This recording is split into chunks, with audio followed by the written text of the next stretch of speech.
इसके कई कारण, रिपोर्ट में जो बिंदु दिए हुए हैं इसके कई बिंदु हैं। पांचवी रिपोर्ट का जो दूसरा बिंदु है, महत्वपूर्ण बिंदु, जिसके कारण इसे प्रस्तुत किया गया, वह था कि ब्रिटिश ईस्ट इंडिया कंपनी को भारत और चीन के साथ व्यापार करने का एकाधिकार प्राप्त था। आपको मालूम होना चाहिए कि जब ईस्ट इंडिया कंपनी 1600 में जब उसकी स्थापना हुई इंग्लैंड में, तो तत्कालीन रानी ने, इंग्लैंड की रानी ने ईस्ट इंडिया कंपनी को अधिकार दिया था कि इस कंपनी के लोग भारत और चीन में अपना व्यापार कर सकते हैं और अपना मुनाफा कमा सकते हैं। तो इन लोग और दूसरे लोगों को व्यापार करने की मनाही थी, और यदि दूसरों को करना है तो उन्हें ईस्ट इंडिया कंपनी का सदस्य बनना होगा, चाहे एम्प्लॉय के रूप में, चाहे पार्टनर के रूप में, किसी भी रूप में। तो ये जो एकाधिकार था, इस एकाधिकार का फायदा अन्य लोगों को नहीं मिल रहा था। जो अन्य लोग जो वंचित थे, स्वाभाविक रूप से वो इसका विरोध कर रहे थे। ब्रिटेन की अनेक समूह कंपनियों के एकाधिकार के विरोधी थे, और वे कंपनी को इस व्यापारिक एकाधिकार प्रदान करने वाले शाही फरमान को रद्द करना चाहते थे।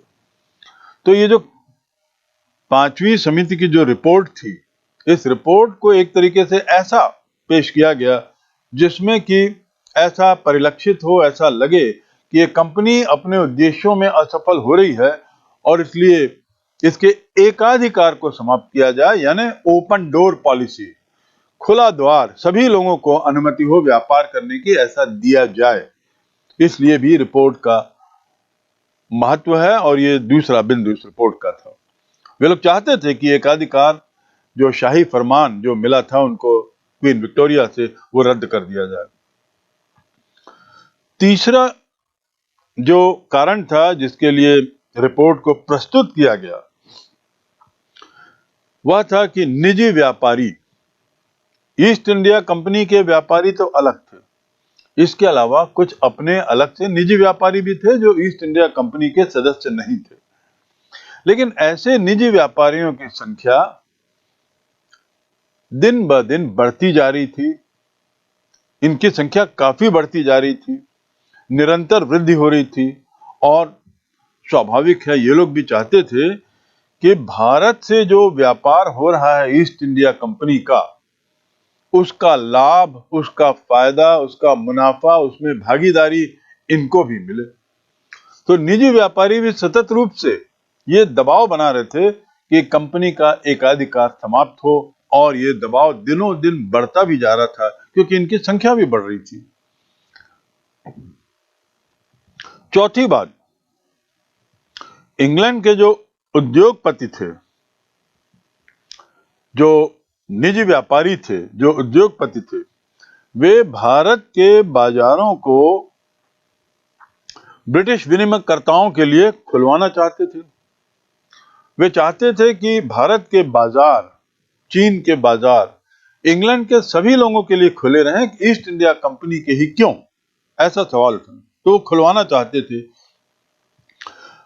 ऐसे बहुत से राजनीतिक समूहों का विचार था कि बंगाल में जो ईस्ट इंडिया कंपनी ने विजय पाई, यानी 1757 में प्लाची के युद्ध, और उसके बाद 1764 में बक्सर के युद्ध के बाद बंगाल पर विजय प्राप्त कर बंगाल में अपना शासन जो बनाया, वो एक तरीके से विजय ईस्ट इंडिया कंपनी की क्यों मानी जाए, बल्कि ये तो संपूर्ण ब्रिटिश राष्ट्र को इसका फायदा मिलना चाहिए। दूसरे शब्दों में, इंग्लैंड के बहुत सारे राजनीतिक दल, राजनीतिक समूह बार बार इस बात का दबाव बना रहे थे कि बंगाल विजय का लाभ मात्र ईस्ट इंडिया कंपनी को नहीं, बल्कि ब्रिटिश राष्ट्र को, इंग्लैंड के सभी लोगों को, सभी तबकों को इसका फायदा मिले। पांचवा कारण जिसके कारण इस रिपोर्ट को प्रस्तुत करना आवश्यक हो गया, भारत में जो कंपनी थी 1605 में आई, और 1757 में उसने बंगाल में शासन शुरू किया।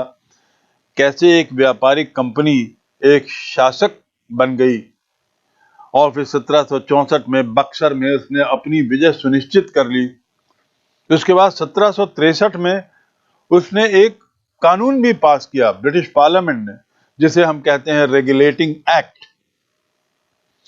तो ये रेगुलेटिंग एक्ट आखिर पास क्यों हुआ? क्यों इंग्लिश पार्लियामेंट को दखल देना पड़ा? कारण ये सब दबाव जो थे, राजनीतिक समूहों के दबाव, निजी व्यापारियों के दबाव, इंग्लैंड के उद्योगपतियों के दबाव, जिनका जिक्र हम कर रहे हैं। तो एक दबाव और था कि कंपनी जो है वह एक तरीके से अराजकता कर रही है, यानी अपनी मन मर्जी का कर रही है। वह इस बात की चिंता नहीं कर रही है कि वह इंग्लैंड का प्रतिनिधित्व करती है और उसका जो व्यवहार है कंपनी के अधिकारियों का या कंपनी का, वह उचित नहीं है। ऐसा भी इस कमेटी की रिपोर्ट में बताया गया। तो कंपनी की अराजक और अव्यवस्थित शासन की सूचनाएं इंग्लैंड को जब तक मिलती रहती थी, इंग्लैंड के समाचार पत्र कंपनी के अधिकारियों के लोभ और भ्रष्टाचार की घटनाओं का लगातार पर्दाफाश करते रहते थे। यानी अब मीडिया भी सामने आ गया, तत्कालीन समाचार पत्र, तत्कालीन पत्रिकाओं में भी इसका जिक्र होने लगा कि भारत में इंग्लैंड के अधिकारी किस तरीके की अव्यवस्था फैलाए हुए हैं, किस तरीके का लोभ कर रहे हैं, किस तरीके का भ्रष्टाचार कर रहे हैं।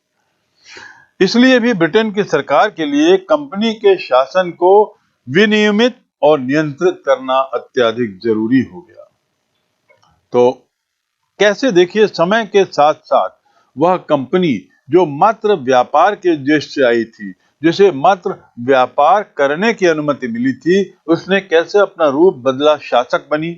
और शासक बनने के बाद इसकी ये बातें इंग्लैंड में जाने लगी कि कंपनी लगातार अराजकता का व्यवहार कर रही है, लगातार भ्रष्टाचार में लिप्त होते जा रही है, लगातार दुर्व्यवस्था, अव्यवस्था, लोभ और आदि आदि की जानकारियां लोगों तक पहुंच रही हैं। इस उद्देश्य से भी ब्रिटेन की सरकार के लिए कंपनी के शासन को नियंत्रित करना भी जरूरी हो गया। तो ये नियंत्रण अब आवश्यक हो गया। कंपनी का को नियंत्रित किया जाए, और नियंत्रित कौन कर सकता है? वही जिसने कंपनी को बनाने में अपनी सहमति दी है, यानी ब्रिटिश पार्लियामेंट और ब्रिटिश किंग या क्वीन। तो अब समय आ गया था, और ये लोग भी चाहते थे, इस रिपोर्ट में ये परिलक्षित होता है साहब, कि ये लोग चाहते थे कि कंपनी का प्रभाव कम हो और वह सरकार, इंग्लैंड की सरकार के मातहत अब आ जाए। इसी उद्देश्य से ब्रिटिश संसद ने 18वीं शताब्दी के अंतिम वर्षों में बहुत सारे कानून बनाए। मैंने एक कानून का जिक्र किया आपके सामने, 1773 का रेगुलेटिंग एक्ट। ऐसे एक और कानून बना जिसे हम कहते हैं पिट्स इंडिया एक्ट 1784 का।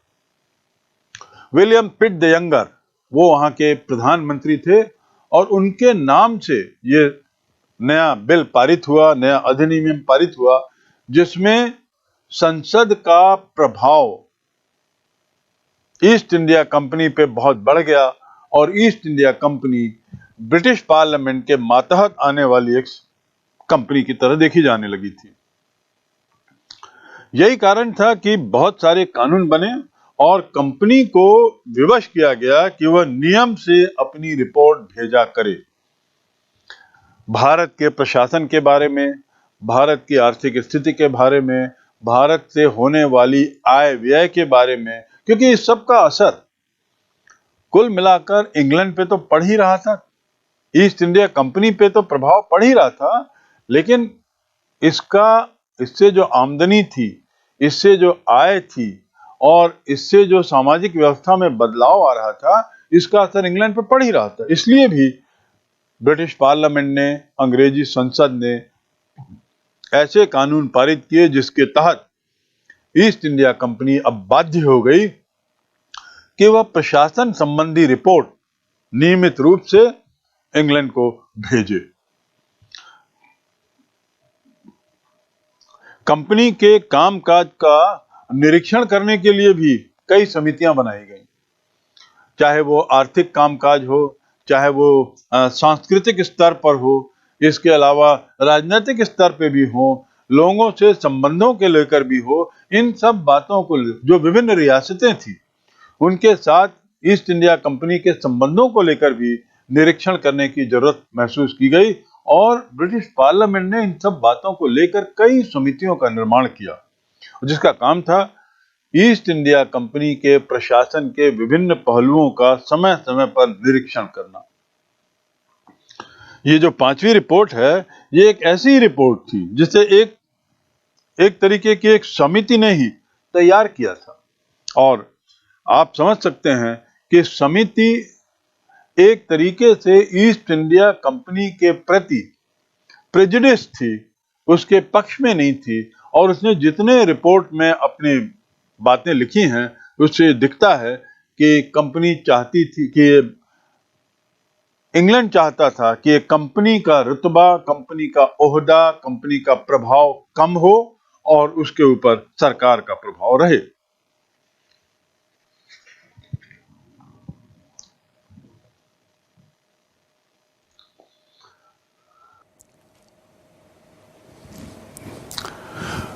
अब हम आते हैं, आखिर ये रिपोर्ट इतनी महत्वपूर्ण क्यों है? इस रिपोर्ट का परिणाम क्या हुआ? इस रिपोर्ट के देने के बाद क्या निष्कर्ष निकाले गए? इस रिपोर्ट के आधार पर क्या परिवर्तन लाया? यही फिर से हम 18वीं सदी के बारे में बात करें तो शासन का स्वरूप क्या था 18वीं सदी में, इस पर इसमें चर्चा है। शासन के स्वरूप पर विशेष चर्चा थी। उसके लिए क्या सुधार की जरूरत है, उसके बारे में विवरण दिया हुआ है और 150 वर्ष का पूरा संकलन, उसको संयोजित करके विस्तृत रूप से इसमें लिया गया है। इसके साथ ही हमारी जो अपने खुद की अवधारणाओं को वो प्रभावित करती है, यानी आने वाले काल में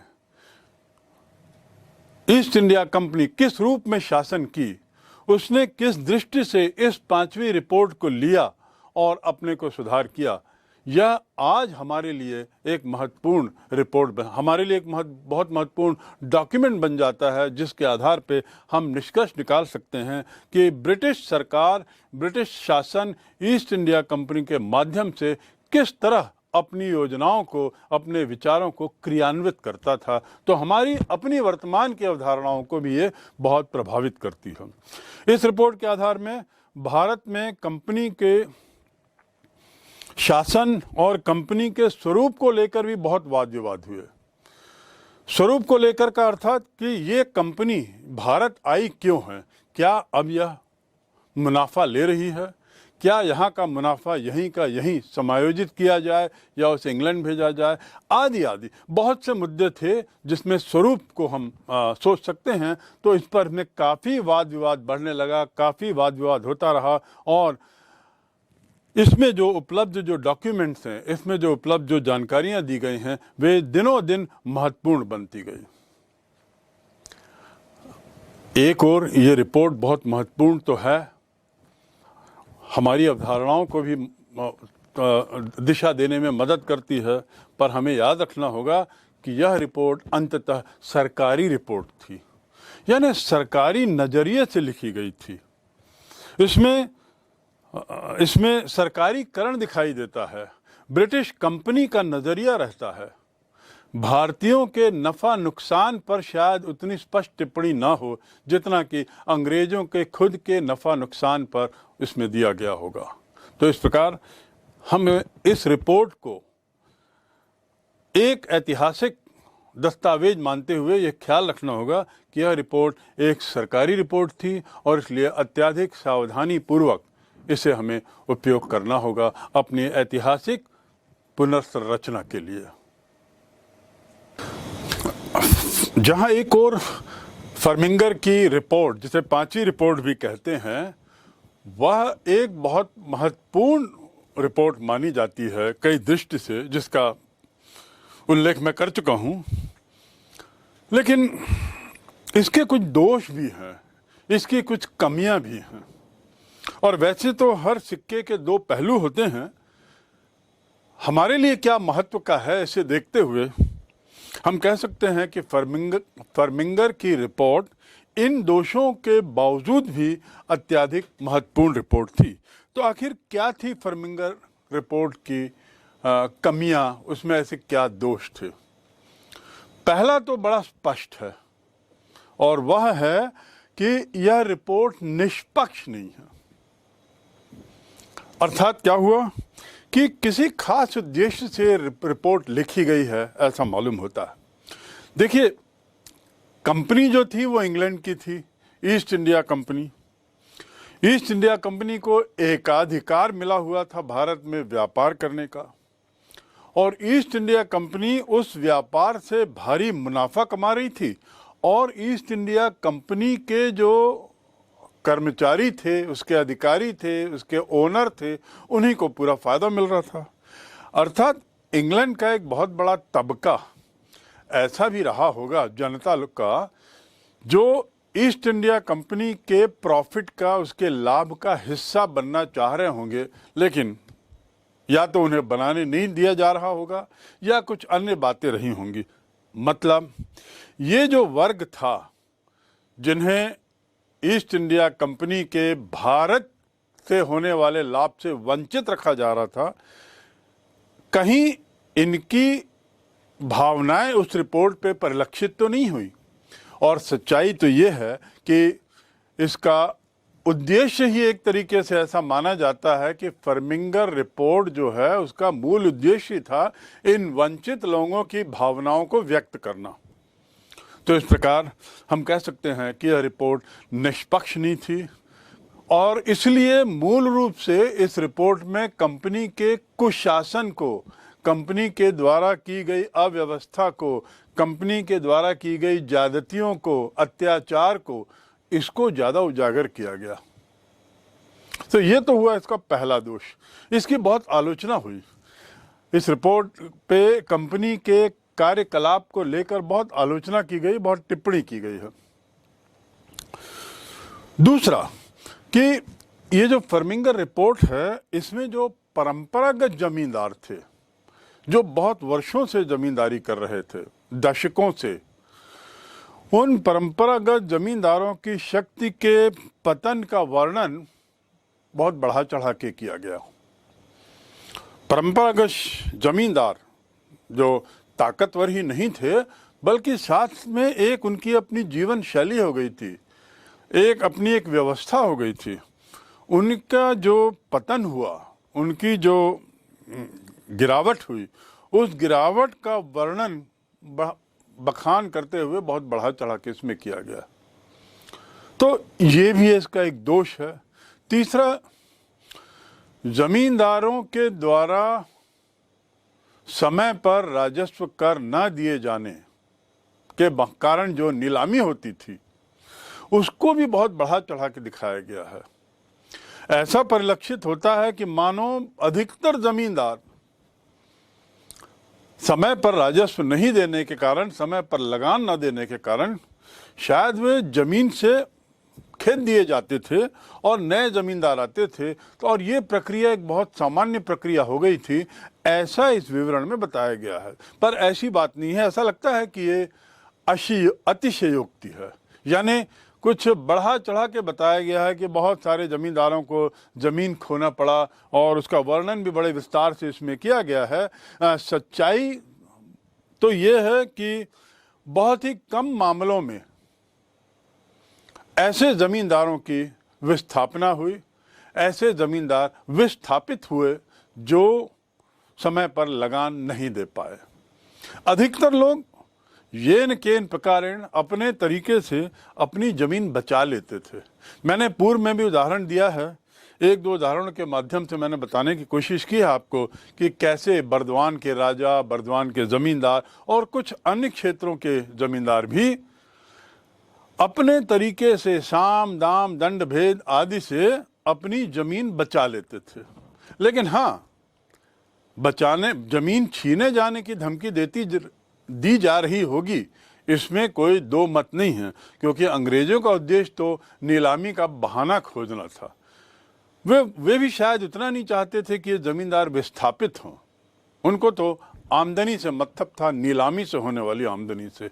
और इसलिए इतना जो इसमें बार बार रिपोर्ट में बताया गया है कि बहुत सारे ज़मींदार विस्थापित हुए, उन्हें जगह बदलनी पड़ी और इसके कारण बहुत बड़ी दिक्कतें हुई, ये शायद थोड़ी सी अतिशयोक्ति है, बहुत इसमें कुछ सच्चाई नहीं है। किसी भी तरीके से कोशिश करके ये लोग अपनी ज़मीन बचा लेते थे। तो ये इस फर्मिंगर रिपोर्ट की कुछ खामियां हैं, लेकिन इन खामियों के बावजूद इस रिपोर्ट की महत्ता पर, उपादेयता पर और आज भी हम लोगों के लिए उस काल का आकलन करने में यह रिपोर्ट बहुत महत्वपूर्ण है। इसकी महत्ता पर कोई कमी नहीं पड़ती।